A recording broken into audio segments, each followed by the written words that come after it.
கர்த்தாவே, இந்த வார்த்தையிலிருந்து நாங்கள் பலப்படத்தக்கதாக இயேசு கிறிஸ்துவை பற்றி உம்முடைய வார்த்தை சொல்லுகிற கூற்றுகளை நாங்கள் இன்னும் தியானித்து அதை கர்த்தாவே மேன்மையாக கருதி அதை நடைமுறையிலே அபியாசப்படுத்துவதற்கான எல்லா முயற்சிகளையும் கர்த்தாவே உம்முடைய பரிசுத்த ஆவியானவர் மூலமாக எங்களை பலத்தை கொடுத்து நடத்துகிறதுக்காக நாங்கள் எங்கள் ஒவ்வொருவரையும் ஒப்பு கொடுக்கிறோம். உம்முடைய வார்த்தையின் வல்லமையை எங்களுக்கு புலப்படுத்தி கர்த்தாவே நீர் மகிமையை எடுத்துக் கொள்வீராக. சகல துதியும் கனமும் உம்முடையதா இருக்கட்டும். ஆண்டவரே, எங்களுக்கு இந்த வார்த்தையாகிய உம்முடைய பரலோக மன்னாவை எங்களுக்கு தருவீராக. அப்பா, எங்கள் இருதயங்கள் கொழுந்து விட்டு எரிய செய்வீராக. துதி கனம் மகிமை யாவும் உமக்கே செலுத்துகிறோம். மீட்பர் இயேசுவின் நாமத்துல கேட்கிறோம் பிதாவே, ஆமென்.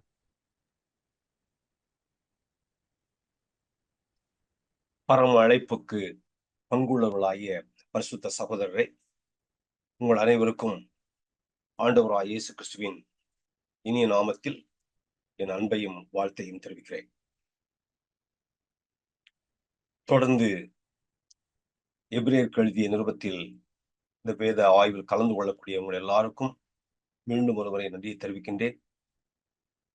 இதில் கலந்து கொள்வதனால் ஆண்டவராய் இயேசு கிறிஸ்துவையும் தேவனுடைய நித்திய திட்டத்தையும் நாம் இன்னும் அதிகமாக தெளிவாக புரிந்து கொள்ள முடியும் என்று நான் உறுதியாக விசுவாசிக்கின்றேன்.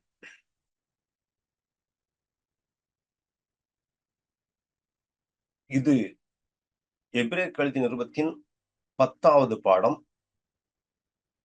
போன வாரம் 3ஆம் அதிகாரத்தை நாம் பார்க்க ஆரம்பித்தோம். இது 2வது எச்சரிக்கை.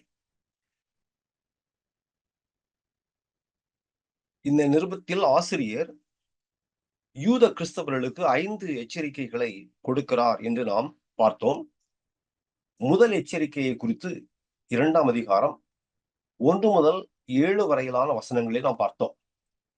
வழுவுதல் அல்லது நழுவுதல். ஒரு படகை துறைமுகத்தில் கட்டி வைத்திருக்கின்றோம். கட்டி வைத்திருக்கக்கூடிய கயிறு மெல்ல அருந்து போகும்போது இந்த படகு அப்படியே அலைகிறது, நழுவுகிறது, வழுவுகிறது. இது முதல் எச்சரிக்கை. தங்களை அறியாமலே இழுத்த இழுப்பில் போவதல்ல. இது முதல் எச்சரிக்கை. 2வது எச்சரிக்கையை 3ஆம் அதிகாரம் 7 19 வரை பார்க்கிறோம். 4ஆம் அதிகாரத்திலும் அதை பார்ப்போம். முதல் எச்சரிக்கை வழுவுதல், நழுவுதல் அல்லது விலகுதல்.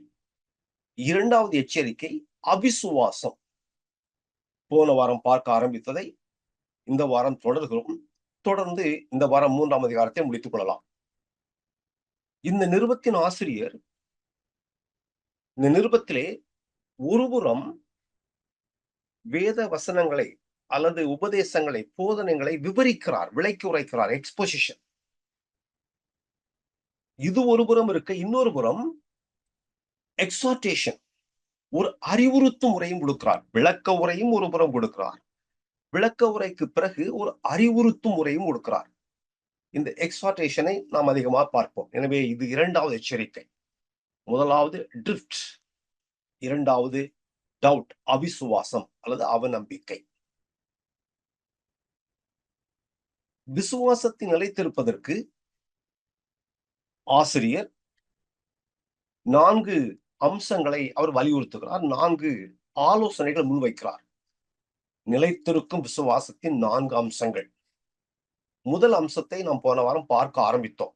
முதலாவது, விசுவாசத்தை நிலைத்திருக்க பரிசுத்தவான்கள் தவிர்க்க வேண்டிய மிக மோசமான பாவம் என்ன? அது அவிசுவாசம், அவநம்பிக்கை. 2வது, விசுவாசத்தை நிலைத்திருக்க பரிசுத்தவான்கள் பின்பற்ற வேண்டிய ஓர் ஆவிக்குரிய பயிற்சி என்ன? கூடுகை, கூடி வருதல். 3வது, விசுவாசத்தில் நிலைத்திருக்க பரிசுத்தவான்கள் உறுதியாய் பற்றி பிடிக்க வேண்டிய மாபெரும் சொத்து என்ன? அது அவர்கள் பெற்ற ரட்சிப்பு. 4, விசுவாசத்தில் நிலைத்திருக்க பரிசுத்தவான்கள் தனக்கானதாக மாற்ற வேண்டிய கடந்த கால கதை எது? அது இஸ்ரேலர்களின் வரலாறு.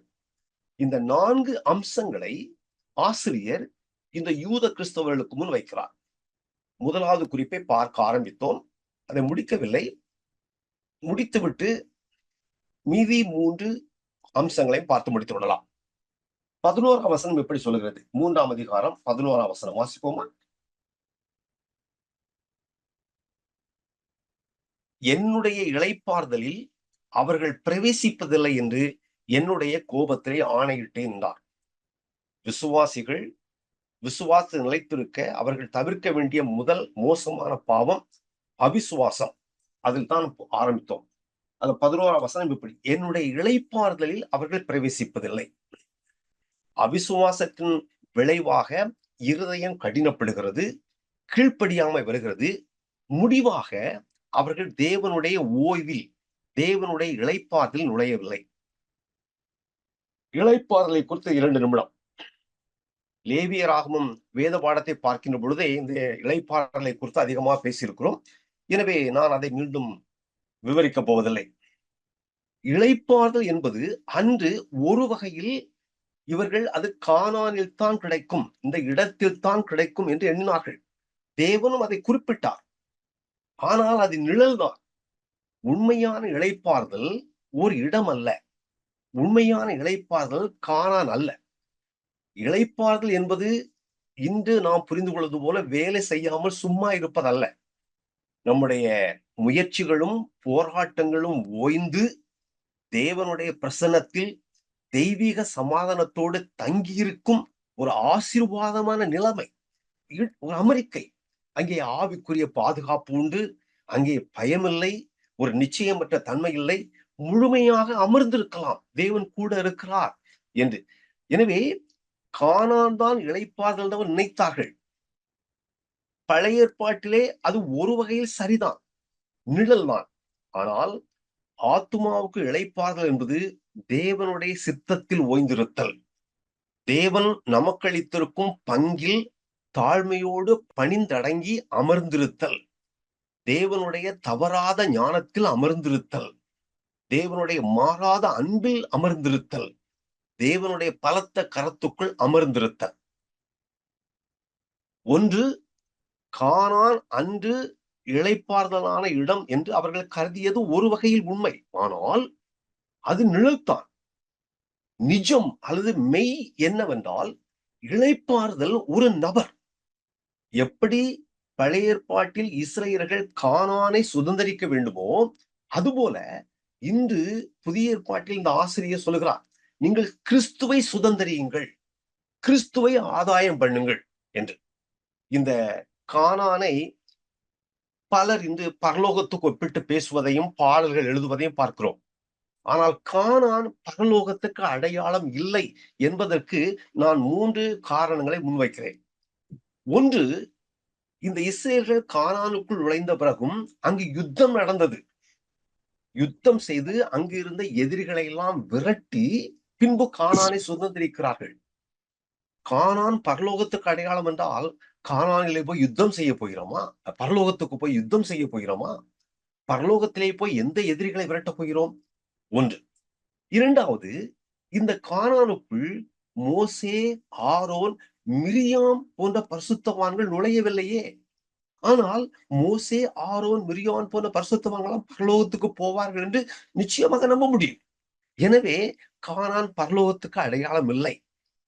மூன்றாவது, யோசுவாவின் தலைமையின் கீழ் வனாந்திரத்திலே பிறந்த எல்லாருமே 20 வயதுக்கும் மேற்பட்டவர்கள் கானானுக்குள் நுழைந்தார்கள்.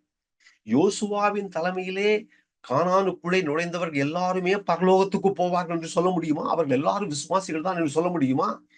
இல்லை. எனவே ஒன்று, கானான் அன்று இளைப்பாறுதலுக்கான இடம் என்று கருதப்பட்டது ஒரு வகையில் உண்மை, அது நிழல் ஒன்று. ஆனால் வரப்போகிற உண்மையான இளைப்பாறுதல் என்பது ஓர் இடம் அல்ல, அது ஒரு நபர், ஆண்டவராய் இயேசு கிறிஸ்துவே இளைப்பாறுதலின் ஊற்று ஒன்று. இரண்டாவது, கானான் பரலோகத்துக்கு அடையாளம் இல்லை. சகோதரர் மில்டன் முதல் அதிகாரம் 2ஆம் அதிகாரத்தை பற்றி சொன்னது போல, இந்த இளைப்பாறுதலுக்கு ஒரு தொடக்க விழா நடந்து முடிந்து விட்டது. நிறைவு விழா இனிமேல் தான் வரப்போகிறது. யூபிலியை குறித்து பார்க்கின்ற பொழுது 4 காரியங்களை சொன்னோம். ஒன்று, இழந்த எல்லாவற்றையும் மீட்க வேண்டும், ரிடம்ஷன். மீட்ட எல்லாவற்றையும் விடுதலையாக்க வேண்டும். 3, விடுதலையாக்கி எல்லாவற்றையும் பழைய நிலைமைக்கு கொண்டு வர வேண்டும். கடைசியாக அங்கு ஓய்வு, இளைப்பாறுதல் கிடைக்கும் என்று யூபிலியை குறித்து பார்க்கும்போது நாம் பார்த்தோம்.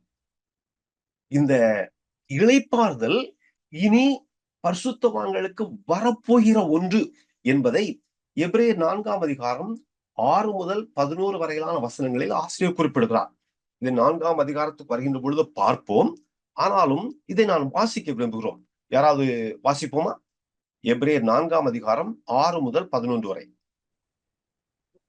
ஆகையால் சிலர் அதில் பிரவேசிப்பது இன்னும் வரப்போகிற காரியமாய் இருக்கிறபடியினாலும், சுவிசேஷத்தை முதலாவது கேட்டவர்கள் கீழ்ப்படியாமையினாலே அதில் பிரவேசியாமற் போனபடியினாலும், இன்று அவருடைய சத்தத்தை கேட்பீர்களாகில் உங்கள் இருதயத்தை கடினப்படுத்தாதீர்கள் என்று வெகு காலத்திற்கு பின்பு தாயின் சங்கீதத்திலே சொல்லியிருக்கிறபடி இன்று என்று சொல்வதினாலே பின்னும் ஒரு நாளை குறித்திருக்கிறார்.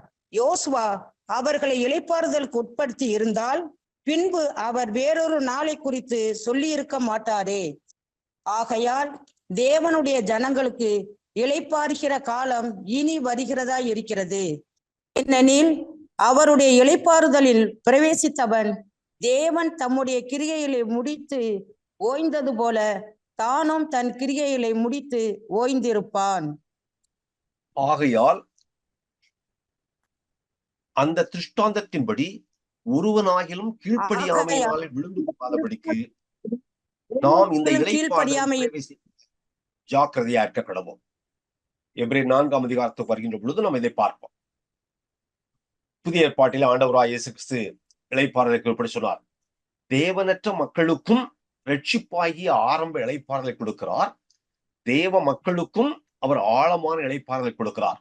மத்திய 11ஆம் அதிகாரம் 28ஆம் வசனம் இப்படி சொல்லும்: வருத்தப்பட்டு பாரம் சுமக்கிறவர்களே, நீங்கள் எல்லாரும் என்னிடத்தில் வாருங்கள், நான் உங்களுக்கு இளைப்பாறுதல் தருவேன்.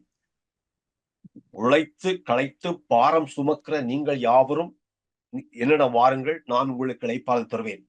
இது ஆண்டவராய் இயேசு கிறிஸ்து செய்து முடித்த வேலை. கல்வாரி சிலுவையிலே அவர் தம் இரத்தத்தை சிந்தினார், தம் ஜீவனை தந்தார். தேவனற்ற மக்கள் ஆண்டவராய் இயேசு கிறிஸ்து செய்து முடித்த இந்த வேலையை அவர்கள் விசுவாசிக்கின்ற பொழுது அவர்களுக்கு இந்த ஆரம்ப இளைப்பாறுதல் கிடைக்கிறது. ஆண்டவராய் இயேசு கிறிஸ்துவை விசுவாசித்த பிறகு ரட்சிக்கப்பட்ட மக்களுக்கு இன்னும் ஆழமான இளைப்பாறுதலை தருவதற்காக அவர் சொல்லுகிறார்: நான் சாந்தமும் மனத்தாழ்மையுமாய் இருக்கிறேன், என் நுகத்தை உங்கள் மேல் ஏற்றுக்கொண்டு என்னிடத்தில் கற்றுக்கொள்ளுங்கள், அப்பொழுது உங்கள் ஆத்துமாக்களுக்கு இளைப்பாறுதல் கிடைக்கும். என் நுகம் மெதுவாயும் என் சுமை லகுவாயும் இருக்கிறது. தேவனற்ற மக்களுக்கு ஆண்டவராய் இயேசு கிறிஸ்து சிலுவையிலே செய்து முடித்த வேலையை விசுவாசிக்கின்ற பொழுது பாவ மன்னிப்பு என்ற மாபெரும் இளைப்பாறுதல் கிடைக்கிறது. தேவ மக்களுக்கு இந்த கிறிஸ்து யார் என்ற அந்த நபரையே சுதந்திரிக்கின்ற பொழுது இன்னும் ஆழமான இளைப்பாறுதல் கிடைக்கிறது. இவை எல்லாமே தொடக்க விழாதான். நிறைவு விழாவை நோக்கி நாம் போய்கொண்டிருக்கிறோம். இது இளைப்பாறுதலை குறித்து நான் சொல்ல விரும்புகிறது. எனவே முதல் குறிப்பு, விசுவாசிகள் தவிர்க்க வேண்டிய மிக மோசமான பாவம் என்ன என்றால் அவிசுவாசம். மீதி உள்ள இந்த 8 வசனங்களை நாம் இப்போது பார்க்கிறோம். 3ஆம் அதிகாரம் 12 முதல் 19 வரை யாராவது ஒருவர் வாசிக்கலாம். சகோதரரே, ஜீவனுள்ள தேவனை விட்டு விலகுவதற்கு ஏதுவான அவிசுவாசம் உள்ள பொல்லாத இருதயம் உங்களில் ஒருவனுக்குள்ளும் இராதபடிக்கு நீங்கள் எச்சரிக்கையாயிருங்கள். உங்களில் ஒருவனாகிலும் பாவத்தின் வஞ்சனையினாலே கடினப்பட்டு போகாதபடிக்கு இன்று என்னப்படுமளவும் நாள்தோறும் ஒருவருக்கொருவர் புத்தி சொல்லுங்கள். நாம் ஆரம்பத்திலே கொண்ட நம்பிக்கையை முடிவு பரியந்தம் உறுதியாய் பற்றி கொண்டிருப்போம் ஆகில் கிறிஸ்துவனிடத்தில் பங்குள்ளவர்களாயிருப்போம். இன்று அவருடைய சத்தத்தை கேட்பீர்களாகில் கோபமூட்டுதலில் நடந்தது போல உங்கள் இருதயங்களை கடினப்படுத்தாதிருங்கள் என்று சொல்லியிருக்கிறதே. கேட்டவர்களில் கோபமூட்டினவர்கள் யார்? மோசேயினால் எகிப்திலிருந்து புறப்பட்ட யாவரும் அப்படி செய்தார்கள் அல்லவா? மேலும் அவர் 40 வருஷமாய் யாரை அரோசித்தார்? பாவம் செய்தவர்களை அல்லவா? அவர்களுடைய சவங்கள் வனாந்தரத்தில் விழுந்து போயிற்றே. பின்னும் என்னுடைய இளைப்பாறுதலில் பிரவேசிப்பதில்லை என்று அவர் யாரை குறித்து ஆணையிட்டார்? கீழ்ப்படியாதவர்களை குறித்தல்லவா? ஆதலால் அவிசுவாசத்தினாலே அவர்கள் அதில் பிரவேசிக்க கூடாமல் போனார்கள் என்று பார்க்கிறோம்.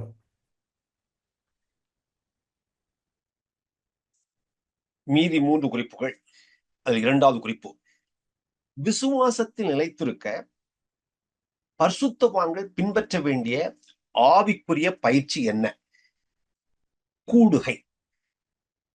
ஆசிரியர் இந்த யூத கிறிஸ்தவருடைய நிலைமை அறிந்து, வரப்போகிற ஆபத்தை அறிந்து, அந்த விசுவாச துரோகத்தை தவிர்ப்பதற்கு அவர்களுக்கு முன்வைக்கக்கூடிய ஆலோசனை ஒரு ஆவிக்குரிய பயிற்சி.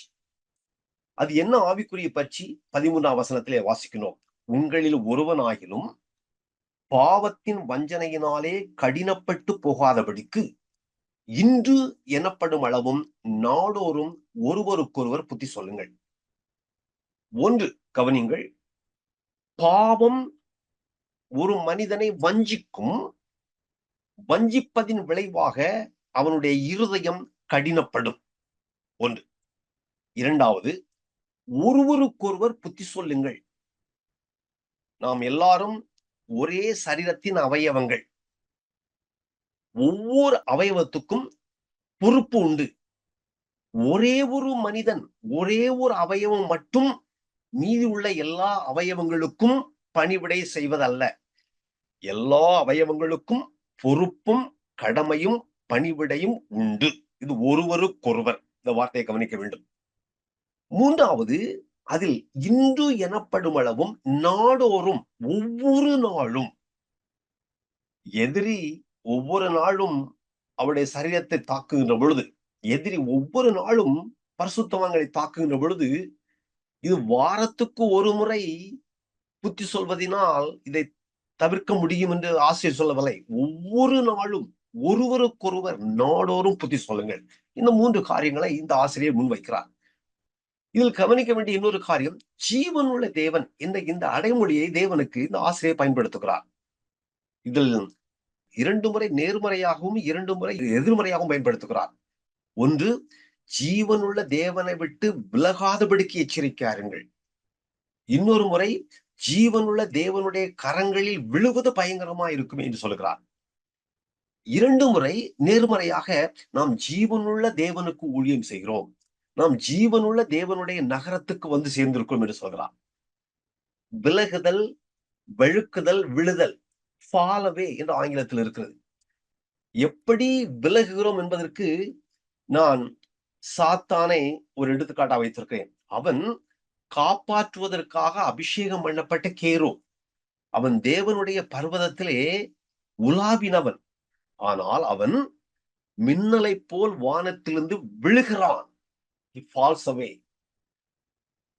கற்பாறையில் விதைக்கப்பட்ட அந்த விதையை குறித்து சொல்கின்ற பொழுது, சோதனை காலத்தில் அவன் பின்வாங்குகிறார்கள். அதன் பொருள் சோதனை காலத்தில் விழுகிறார்கள். They fall away. இந்த இஸ்ரேல் மக்களை குறித்து சொல்கின்ற பொழுதும் வேதத்திலே இங்க வாசிக்கின்றோம். 3ஆம் அதிகாரம் 14ஆம் வசனத்திலே, அவர்களுடைய சவங்கள் வனாந்தரத்தில் விழுந்து போயிட்டே. fall away, விலகுதல், வழுக்குதல். 1, பாவம் வஞ்சிக்கும், கடினப்படுத்தும். ரோமர் 7ஆம் அதிகாரத்திலே அப்போஸ்தலனாகிய பவுல் சொல்கிறார், இந்த பாவம் சமயம் பற்றி என்னை வஞ்சித்தது, பாவம் கொல்லுகிறது, பாவம் எனக்குள் வாசமாயிருக்கிறது என்று பாவத்தை ஒரு ஆள் போல் அவர் சித்தரிக்கிறார். உங்களுக்கு நான் ஒரு பெரிய சவாலை முன்வைக்கிறேன். பாவம் என்றால் என்ன என்று நீங்கள் ஆராய்ந்து பாருங்கள். வேதத்திலே அங்கும் இங்குமாக அநீதியெல்லாம் பாவம்தான், நியாயப்பிரமாணத்தை மீறுவது பாவம், விசுவாசத்தினால் வராத யாவும் பாவமே என்று அங்கும் இங்குமாக சில கருகளாக சொல்லப்பட்டிருக்கிறது. ஆனால் பாவம் என்றால் என்ன என்பதை நீங்கள் ஆராய்ந்து பாருங்கள். பாவம் வஞ்சிக்கும், வஞ்சிப்பதினால் இருதயம் கடினப்படும். பாவம் தரும் சிற்றின்பம் ஒரு மனிதனை வஞ்சிக்கும். பாவம் தரும் வாக்குறுதிகள் ஒரு மனிதனை வஞ்சிக்கும். பாவம் தேவனுடைய எச்சரிக்கைகளை மறக்கடிக்கும். பாவம் ஒரு மனிதனுடைய மனதை குருடாக்கும். பாவம் மனிதனுடைய மனசாட்சியை மழுங்கடிக்கும். இதுக்கு பல காரணங்களை சொல்லலாம். என்றால் பாவம் செய்கின்ற பொழுது அதற்கு உரிய தண்டனை உடனடியாக வருவதில்லை. மேலும் தம்மை சுற்றி இருக்கக்கூடிய மனிதர்கள் எல்லாரும் இப்படிப்பட்ட பாவத்தை செய்து கொண்டிருக்கிறார்கள், அதற்கு எந்த விளைவும் இல்லையே என்பதினால் அவனுடைய மனம் கடினமாகி விடுகிறது. பாவம் வஞ்சிக்கும். பாவம் ஒரு மனிதனுடைய இருதயத்தை கடினப்படுத்தும். நான் மிகச் சிறிய ஒரு எடுத்துக்காட்டு கொடுக்கிறேன். ஒரு மனிதனுடைய இருதயம் கடினமாக இருக்கிறதா இல்லையா என்பதை கண்டுபிடிப்பதற்கு மிக மிகச் சிறிய ஒரு எடுத்துக்காட்டை கொடுக்கிறேன். போன வாரம் சொன்னேன், மனிதனுடைய வாழ்க்கையை மிக எளிமையாக 2 வார்த்தைகளில் சொல்வதா இருந்தால் ஆக்ஷன் அண்ட் ரியாக்ஷன், வினை மறுவினை. ஒரு மனிதன் ஆவிக்குரிய வாழ்க்கையிலே அந்த பாதையிலே பயணிக்கிறானா இல்லையா என்பதை கண்டுபிடிப்பதற்கு அவனுக்கு ஒரு திருத்தம் கொடுத்து பாருங்க. பெரிய திருத்தம் எல்லாம் வேண்டாம், ஒரு சிறிய திருத்தம். நீ இன்று தாமதமாக வந்தாய் என்று சொல்லி பாருங்கள். 1 நிமிடம் தானே தாமதமாக வந்தேன். 1 நிமிடம் என்றாலும் தாமதம் தானே. எனவே நீ தாமதமாக வந்தாய் என்று ஒரு திருத்தத்தை கொடுக்கின்ற பொழுது, நான் தாமதமாக வந்தேன் என்று அவன் சொல்வானேயானால் அவன் ஆவிக்குரிய பாதையிலே பயணிக்கிறான் என்று பொருள். 1 நிமிடம் தாமதம் எல்லாம் ஒரு தாமதமா என்று அவன் சொல்லுகிறான் என்றால் இவன் ஆவிக்குரிய பாதையிலே முறையாக பயணிக்கவில்லை என்று பொருள். இந்த சாப்பாட்டில் கொஞ்சம் உப்பு குறையாக இருக்கிறது என்று சொல்கின்ற பொழுது, இல்லையே சரியாகத்தான் இருக்கிறது என்று சொல்லுவோமேயானால் ஆவிக்குரிய பாதையிலே பயணிக்க வேண்டிய விதமாக பயணிக்கவில்லை என்று பொருள். அப்படியா, குறைவா இருக்கிறதோ என்று சொல்வார்களே, ஆனால் சரியான பாதையிலே பயணிக்கிறோம் என்று பொருள். ஆண்டவராகிய இயேசு கிறிஸ்துவை நாம் விசுவாசித்த பிறகு வேதம் சொல்லுகிறது, தேவன் கல்லான இருதயத்தை எடுத்து போட்டு நமக்கு சதையான இருதயத்தை கொடுத்தார் என்று. பாவம் ஒரு மனிதனை வஞ்சிக்கும். அந்த வஞ்சனையின் விளைவாக அவனுடைய இருதயம் கடினப்படும். இதை ஆசிரியர் தவிர்க்க சொல்லுகிறார். கூடி வருவது எதற்காக? 3 படங்களை கொடுத்திருக்கிறேன், எந்த விளக்கம் கொடுக்கவில்லை. ஆதாமும் ஏவாளும் வீழ்ந்த பிறகு தேவனாய கர்த்தர் அவர்களை ஏதேன் தோட்டத்தில் சந்திக்கிறார். ஆதாமே, ஏவாளே, நான் விலக்கிய கனியை சாப்பிட்டீர்களா என்றால் இதற்கு பதில் ஆம், சாப்பிட்டேன். ஆனால் ஏற்கனவே தேவன் மேல் அவிநம்பிக்கை வந்துவிட்டது. அவிநம்பிக்கையின் விளைவாக என்னுடைய இருதயம் கடினப்பட்டு விட்டது. இந்த கேள்விக்கு அவர்கள் என்ன பதில் சொன்னார்கள் என்று உங்களுக்கு தெரியும். சவுல் அரசன் அமலேக்கியருடைய யுத்தத்துக்கு போய்விட்டு திரும்பி வருகிறார். வந்த பிறகு சாமுவேல் தீர்க்கதரிசி அவரை சந்திக்கிறார். சந்தித்த பிறகு அவர் கேட்பார், நான் சொன்னபடியெல்லாம் செய்தாயா என்று. அதற்கு சவுல் அரசன் சொன்ன பதில் என்னவென்று நம்ம எல்லாருக்கும் தெரியும். பாவம் வஞ்சிக்கும், இருதயம் கடினமாகிவிடும். ஆனால் தாவீது பாவம் செய்த பிறகு நாத்தான் தீர்க்கதரிசி தாவீதை சந்தித்து அவனுடைய பாவத்தை உணர்த்திய போது தாவீது கொடுத்த பதிலும் நமக்கு தெரியும். எது கல்லான இருதயம், எது சதையான இருதயம்? பாவம் எப்படி ஒரு மனிதனை வஞ்சிக்கிறது, குருடாக்குகிறது, மனசாட்சியை மழுங்கடிக்கிறது. ஆனால் எப்படி அது சதையான இருதயமாக இருக்கிறது என்பதற்கு இப்படி ஏராளமான எடுத்துக்காட்டுகள் வேதத்தில் நமக்கு இருக்கின்றன. சரி, இப்போது ஆசிரியர் இந்த யூத கிறிஸ்தவர்களுக்கு, யூத மதத்துக்கு திரும்பி போய் கொண்டிருக்கக்கூடிய இந்த யூத கிறிஸ்தவர்களுக்கு முன்வைக்கக்கூடிய ஆலோசனை, நீங்கள் ஒருவருக்கொருவர் நாடோறும் புத்தி சொல்லுங்கள். கலாத்தியர் 6ஆம் அதிகாரம் 1ஆம் வசனத்தில் இப்படி வாசிக்கின்றோம், சகோதரரே, ஒருவன் யாதொரு குற்றத்தில் அகப்பட்டால் ஆவிக்குரியவர்களாகிய நீங்கள் சாந்தமுள்ள ஆவியோடே அப்படிப்பட்டவனை சீர்பொருந்த பண்ணுங்கள். நீயும் சோதிக்கப்படாதபடிக்கு உன்னை குறித்து எச்சரிக்கையாயிரும். இந்த வசனத்திலும் சரி, 11ஆம் வசனத்திலும் வாசித்த புத்தி சொல்லுங்கள். இந்த புத்தி சொல்லுங்கள் என்பதுதான் ஆங்கிலத்தில் எக்ஸார்டேஷன் என்று இருக்கிறது. இதனுடைய மூல வார்த்தை பாராக்ளீசிஸ். இதுதான் யோவான் 14ஆம் அதிகாரத்திலே பரிசுத்த ஆவியானவருக்கு பரிசுத்த ஆவியானவருக்கு கொடுக்கப்பட்டக்கூடிய வார்த்தை தேற்றரவாளன், பாரக்ளீசிஸ். இந்த வார்த்தையை சரியாக மொழிபெயர்ப்பது மிக மிக கடினம். இது தேற்றரவாளன் அல்ல. இதை சற்று ஒரு பாரப்ரைஸ் பண்ணுவதா இருந்தால், ஒருவரோடு கூட சேர்ந்து நடந்து வருதல், அவருக்கு உதவுவதற்காக ஒருவருடன் சேர்ந்து அவருடைய அருகிலே நடந்து போகிறார்கள் அல்லவா, இதுதான் கம்மிங் அலாங் சைட், பாரக்ளீசிஸ். இந்த புத்தி சொல்லுதல் என்பதை கூட வருவது எதற்காக? உதவுவதற்காக, உற்சாகப்படுத்துவதற்காக, தட்டி கொடுப்பதற்காக, கடிந்து கொள்வதற்காக, எல்லாம் அங்கு இருக்கிறது.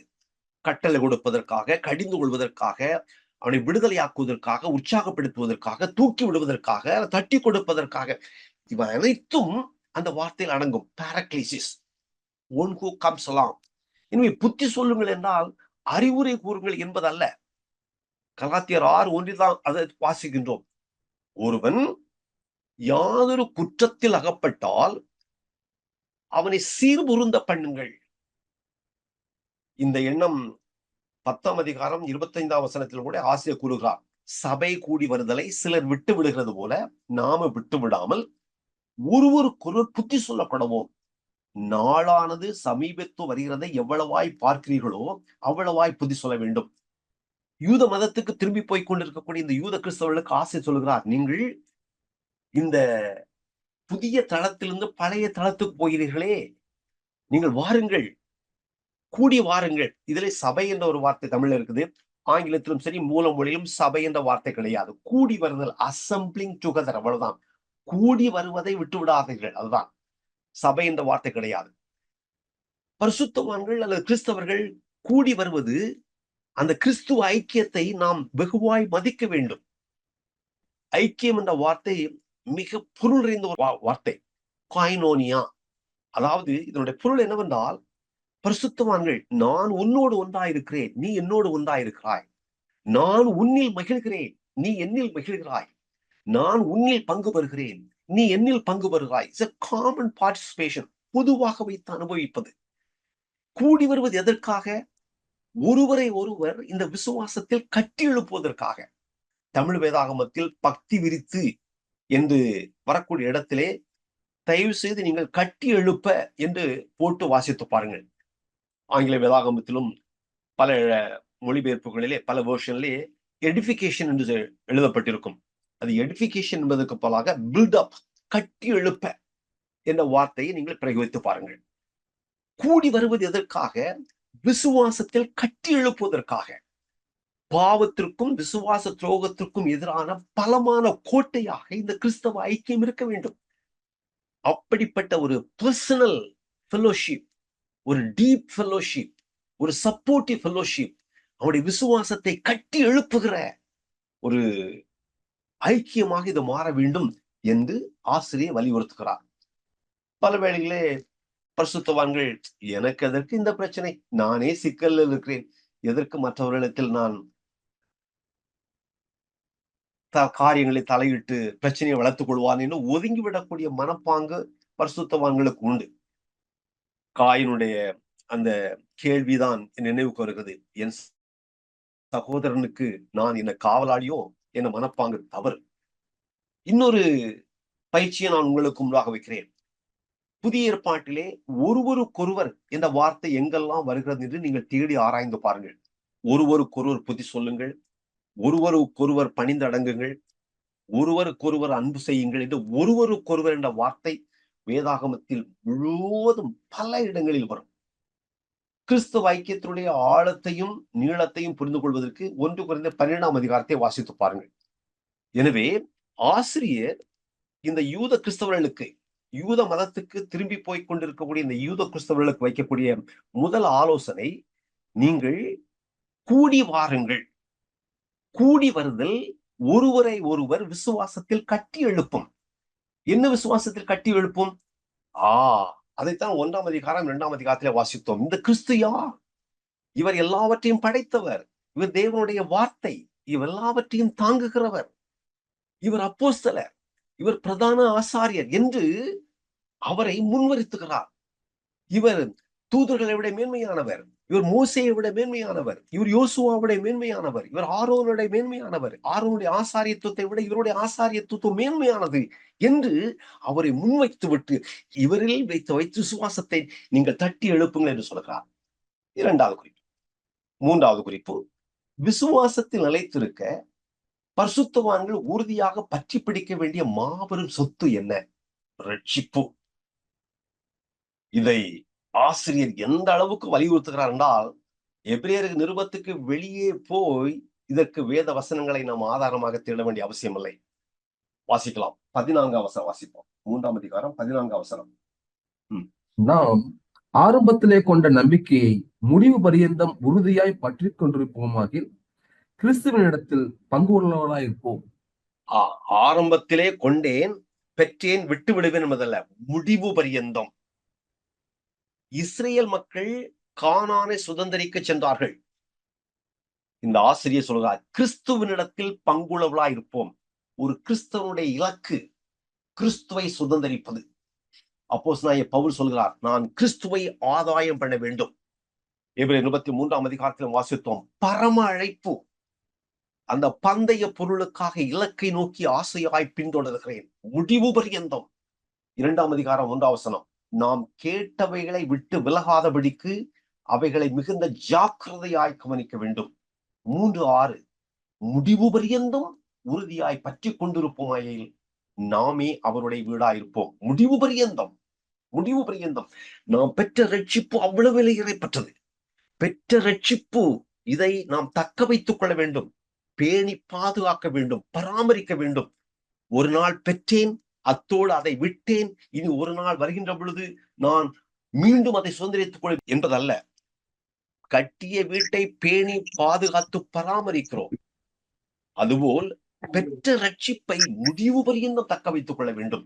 6ஆம் அதிகாரம் 12ஆம் வசனம், உங்களுக்கு நம்பிக்கையின் பூரண நிச்சயம் உண்டாகும்படி நீங்கள் யாவரும் முடிவு பரியந்தம் அப்படியே ஜாக்கிரதையை காண்பிக்க வேண்டும் என்று ஆசையாயிருக்கிறோம். 10ஆம் அதிகாரம் 23ஆம் வசனம், நம்முடைய நம்பிக்கையை அறிக்கையிடுகிறதில் அசைவில்லாமல் உறுதியா இருக்க கடவோம்.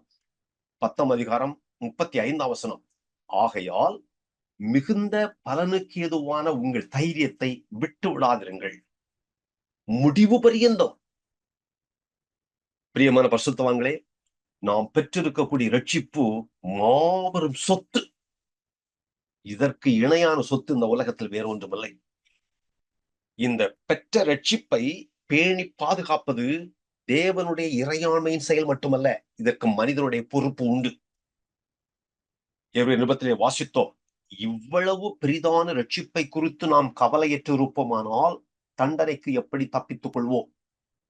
தேவனற்ற மக்கள் ஆண்டவராய் இயேசு கிறிஸ்துவை விசுவாசிக்காததனால் தேவனுடைய கோபாக்கினைக்கு உள்ளாவார்கள். இது ஒரு புறம். ஆனால் நாம் பெற்ற ரட்சிப்பை பாதுகாத்துக் கொள்ளவில்லை என்றால் அதற்குரிய விலையையும் நாம் கொடுக்க வேண்டும். தூதர்களுக்கு தேவன் என்ன வேலை கொடுத்திருக்கிறார் என்று 1ஆம் அதிகாரம் 14ஆம் வசனத்தை வாசித்தோம். தூதர்கள் ரட்சிப்பை சுதந்திரிப்பவர்களுக்கு ஊழியம் செய்யக்கூடிய பணிவிடையின் ஆவிகள். பிலிப்பியர் 2ஆம் அதிகாரம் 17ஆம் வசனத்திலே அப்போஸ்தலனாகிய பவுல் எழுதுகிறார், அதிக பயத்தோடும் நடுக்கத்தோடும் உங்கள் ரட்சிப்பு நிறைவேற பிரயாசப்படுங்கள். எனவே நாம் பெற்ற ரட்சிப்பை ஏனோதானவென்று எடுத்துக்கொண்டால் எல்லாமே சரியாகிவிடும், ஒரு நாள் ஆண்டவராய் இயேசு கிறிஸ்து வருகின்ற பொழுது நான் பரலோகத்துக்கு பறந்து சென்று விடுவேன் என்று நினைப்பது முற்றிலும் தவறு. இது வேதத்துக்கு ஒத்த எண்ணம் அல்ல. எந்த முயற்சியும் இல்லை, எந்த எஃபர்ட்டும் கிடையாது. ஆட்டோமேட்டிக்காக நாம் பெற்ற ரட்சிப்பு அப்படியே வந்துவிடும் என்பது தவறு.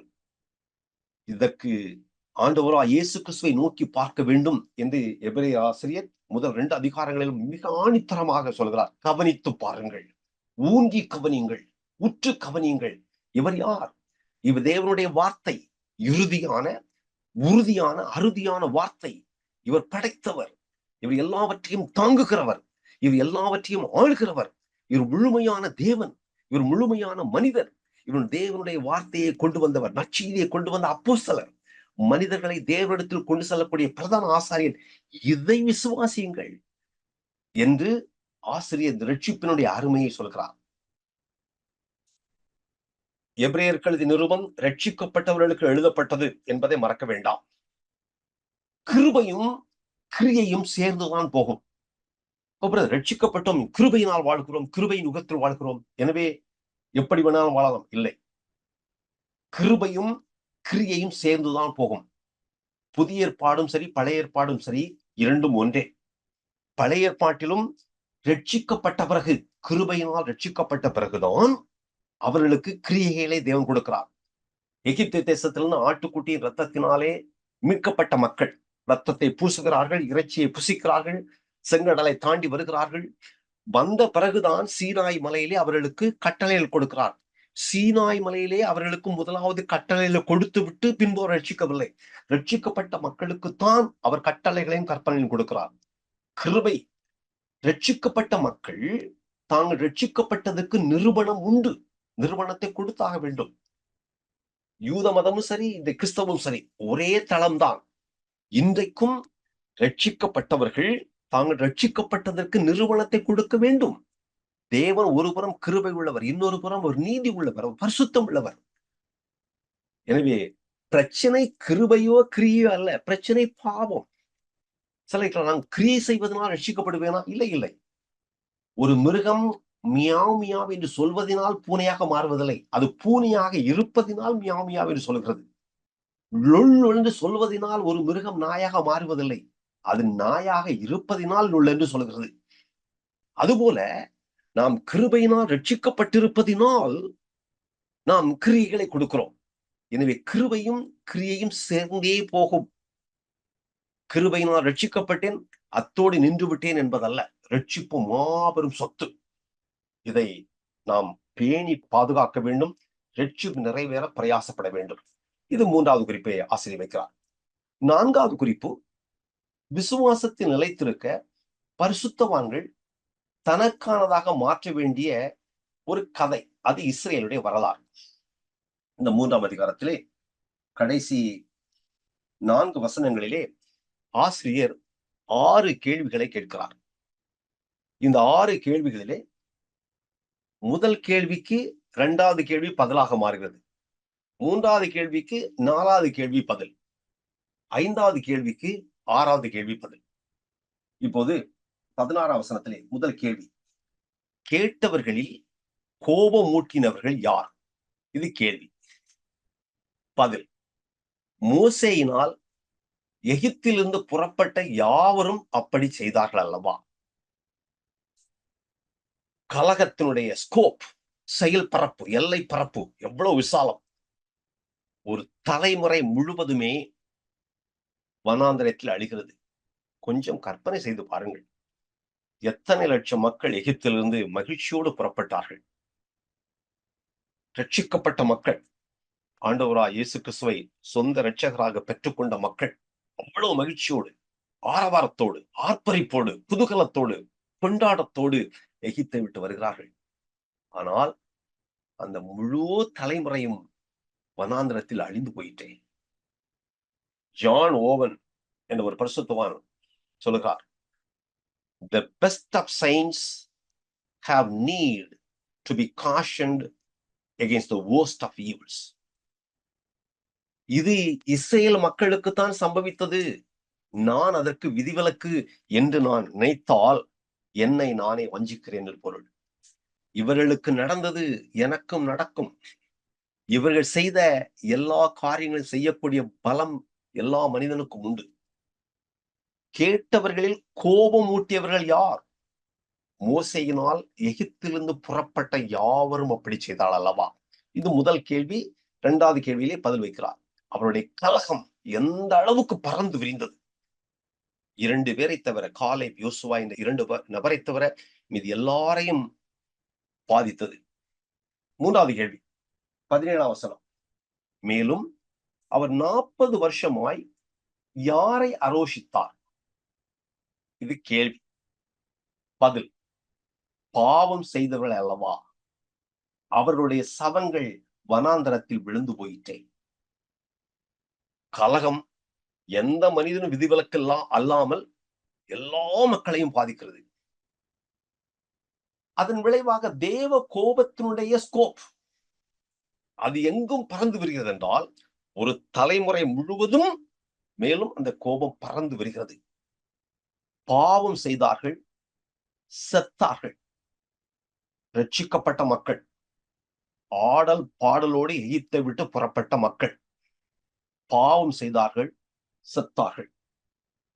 எண்ணாகமம் 13, 14, உபாகமம் 1 இந்த 3 அதிகாரங்களையும் உங்களுக்கு நேரம் கிடைப்பதற்கு ஏற்ப வாசித்து பாருங்கள். தேவ மக்களுக்கு சிட்சை என்று ஒன்று உண்டு. ஒருவேளை என்னுடைய பாவத்துக்குரிய தண்டனை உடனடியாக வராததினால் நம்முடைய இருதயம் கடினப்பட்டு விடலாம். பாவம் வஞ்சிக்கும், இருதயம் கடினமாகும். தேவ மக்களுக்கு சிட்சை என்று ஒன்று உண்டு. மில்டன் பயன்படுத்தக்கூடிய வார்த்தை நெறிப்படுத்துதல் உண்டு. அது எப்படி வரும், யார் மூலமாக வரும், எந்த வீரியத்தில் வரும், அளவில் வரும்? ஆனால் தேவ மக்களுக்கு சிட்சை என்று ஒன்று உண்டு. ரட்சிக்கப்பட்ட மக்களை வனாந்திரத்தில் அழைத்து வருகிறார்.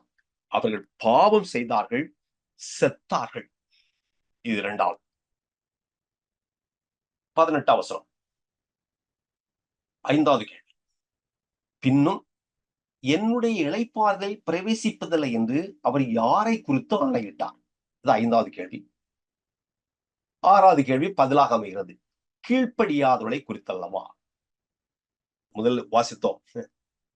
கலகம் மூட்டினவர்கள் யார்? அவரை யார் மேல் அதிருப்தியாக இருந்தார்? கீழ்ப்படியாதவர்களை குறித்தல்லவா?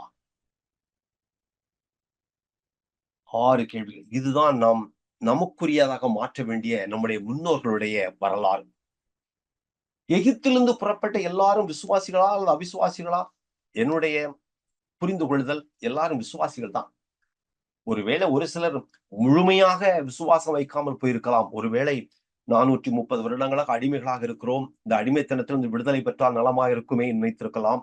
மோசே ஒரு நல்ல தலைவன், இந்த தலைவனை பின்பற்றி போனால் நம்முடைய எதிர்காலம் நலமாக இருக்கலாம் நினைத்திருக்கலாம்.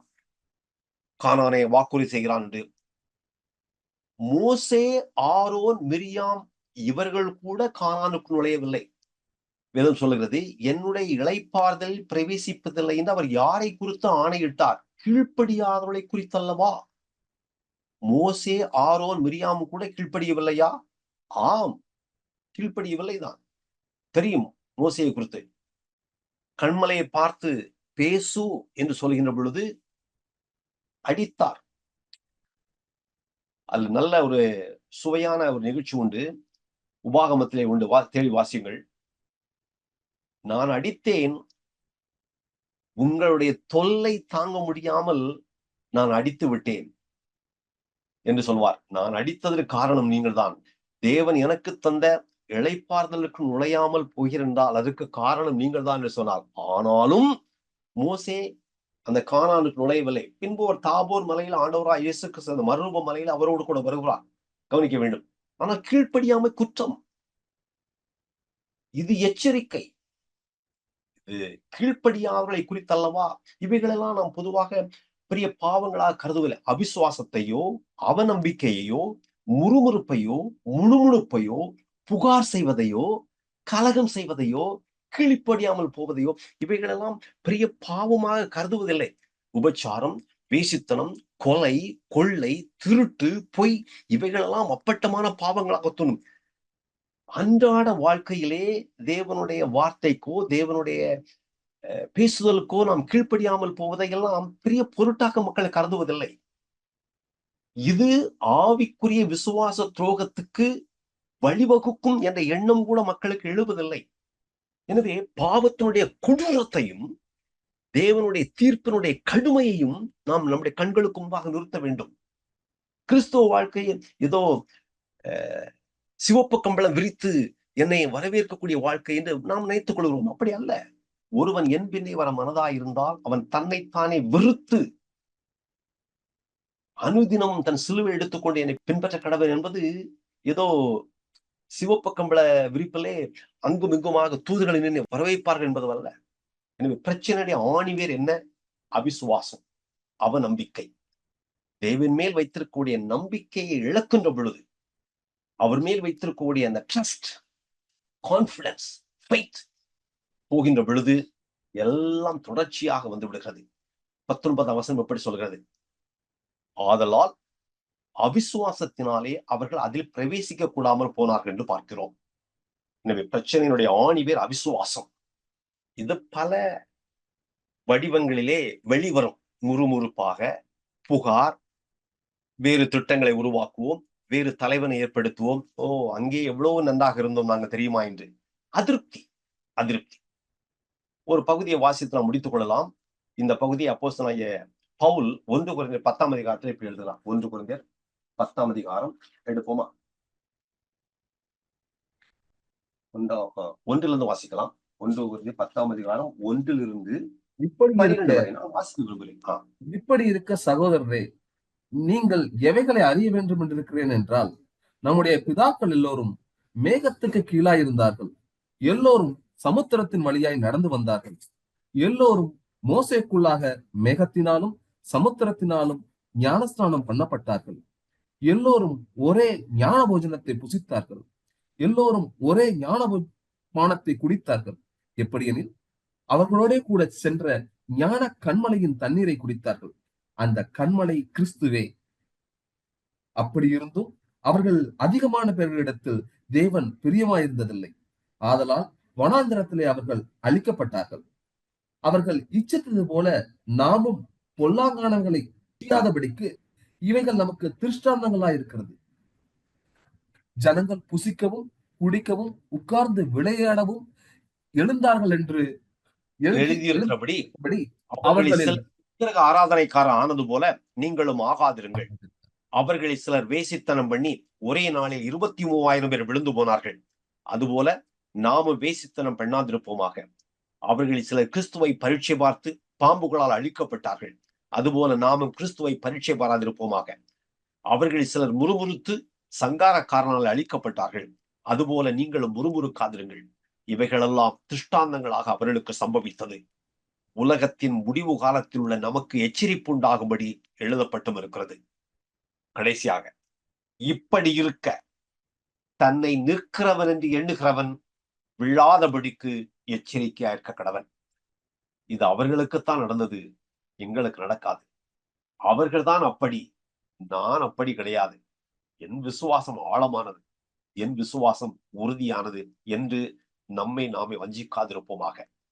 எந்த பரிசுத்தவனாக இருந்தாலும் சரி, எப்பேற்பட்ட பரிசுத்தவனாக இருந்தாலும் சரி, இந்த இஸ்ரேல் மக்கள் செய்த எல்லா பாவத்தையும் செய்வதற்கு அவனுக்கு திராணியும் வல்லமையும் உண்டு.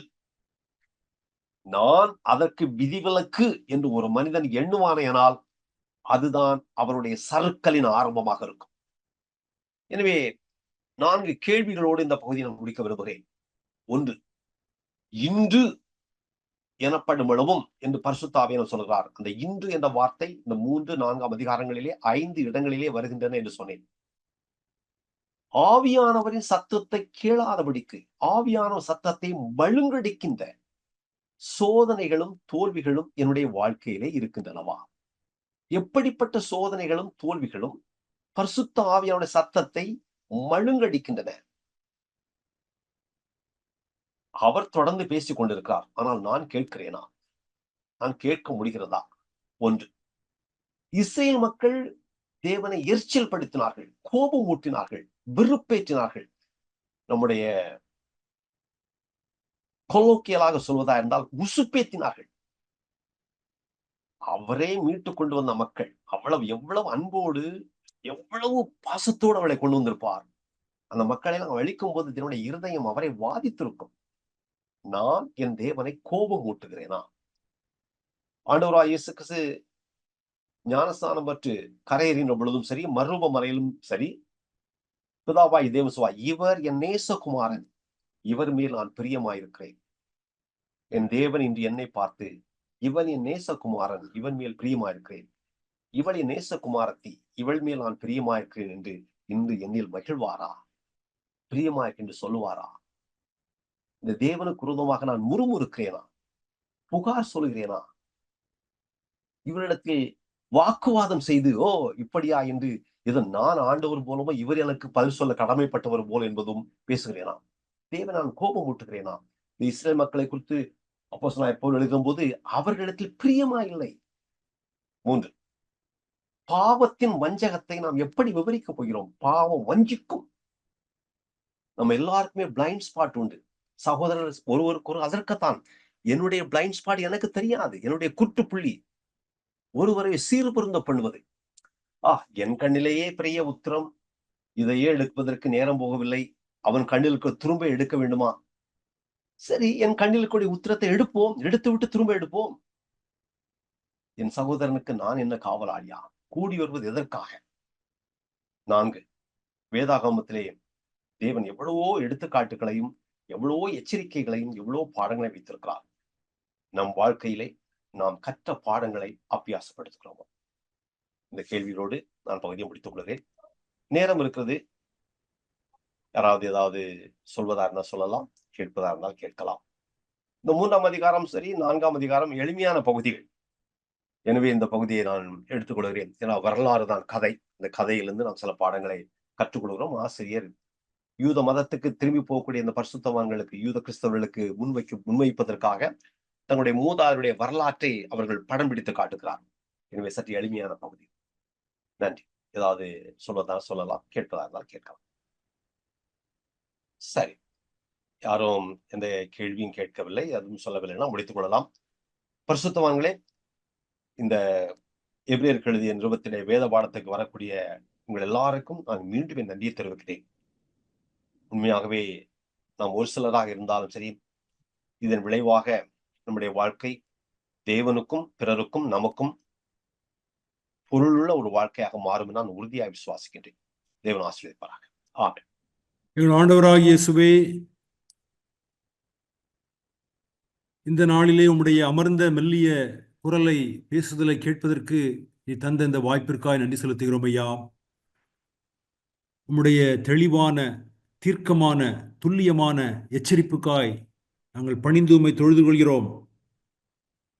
நிற்கிறேன் என்று சொல்கிறவன் விழாதபடிக்கு எச்சரிக்கையா இருக்க கடவன் என்ற உம்முடைய தீர்க்கமான எச்சரிக்கையை நாங்கள் உளமாற ஏற்றுக்கொள்கிறோம். ஆண்டவரே, நீர் எங்களை ஆராய்ந்து எங்கள் இருதயங்களை அறிந்து கொள்ளும், சோதித்து எங்கள் வழிகளை பாரும். வேதனை உண்டாக்கும் வழிகள் எங்களிடத்தில் உண்டு என்பதை நாங்கள் அறிவோம். அவைகளை காண்பியும் ஆண்டவரே.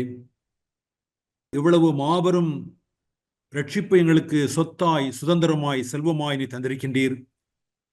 ஆண்டவரே, ஒரு சொத்தையும் செல்வத்தையும் தேடுவது போல ஒவ்வொரு நாளும் இந்த ரட்சிப்பை நாங்கள் மெல்ல மெல்ல சுதந்திரிக்க, கிறிஸ்துவை நாங்கள் ஆதாயம் பண்ணிக்கொள்ள, கிறிஸ்துவின் சாயலுக்கு ஒத்த சாயலாய் மாற, மறு உருவாக்கப்பட, பரிசுத்தமாக்கப்பட, புதிதாக்கப்பட நாங்கள் கவனமாயும் எச்சரிக்கையாயும் இருக்க நீர் எங்களுக்கு நினைப்பூட்டினதற்காக நன்றி செலுத்துகின்றோம். ஆண்டவரே, நீ தந்த இந்த மாபெரும் ரட்சிப்பை நிறைவேற்றுவதற்கு நீர் எங்களில் பலத்த செய்கை செய்து கொண்டிருக்கிறீர். நாங்களும் உம்மோடு சேர்ந்து செயல்பட எங்களுக்கு கற்றுத்தருவீராக. நீ தந்த இந்த ரட்சிப்பு நிறைவேற, செயல்படுத்தப்பட எல்லா பயபக்தியோடும், ஆண்டவரே நடுக்கத்தோடும் நாங்கள் ஒவ்வொரு நாளும் உம்மோடு ஒத்துழைக்க எங்களுக்கு கற்றுத்தருவீராக. எங்கள் ஆண்டவராகிய இயேசுவே, எங்கள் விசுவாசத்தை காத்துக்கொள்ள நீ தந்த வழிகளுக்காக நன்றி செலுத்துகிறோம். தேவ மக்களுடைய ஐக்கியத்திற்காக எமக்கு நன்றி ஆண்டவரே. தேவ மக்களுக்கு நாங்கள் கிறிஸ்துவை வழங்கவும், அவர்கள் மூலமாய் நாங்கள் திருத்தப்படவும், கட்டியெழுப்பப்படவும், ஒவ்வொரு நாளும் ஒருவரை ஒருவர் ஊக்குவிக்கவும், ஆண்டவரே எச்சரிக்கவும் நீர் எங்களுக்கு கிருபையருள்வீராக. தேவ மக்களின் ஐக்கியத்தை நாங்கள் அருமையாய் கருத நீ கற்றுத்தருமாறு நாங்கள் வேண்டுகின்றோம். எங்களுக்கு முன்பாய் வைத்த இஸ்ரேல் மக்களின் வரலாற்றிற்காக எமக்கு நன்றி செலுத்துகிறோம் ஐயா. தேவரீர் ஒரு படத்தை போல் எங்கள் கண்களுக்கு முன் நீர் விரித்து வைத்தீரே. நாங்கள் எல்லா கவனத்தோடும் உம்மை பின்பற்றி உம்மை சுதந்திரித்துக் கொள்ள, உம்மை ஆசையாய் தொடர நம்முடைய பரிசுத்த ஆவியினால் எங்களை பாதுகாத்து பலப்படுத்தி வழிநடத்துவீராக. ஆண்டவராய் இயேசு கிறிஸ்து நாமத்தில் எங்கள் ஜெபத்தை ஏறெடுக்கிறோம். இரக்கம் நிறைந்த எங்கள் அருமை பிதாவே, ஆமென்.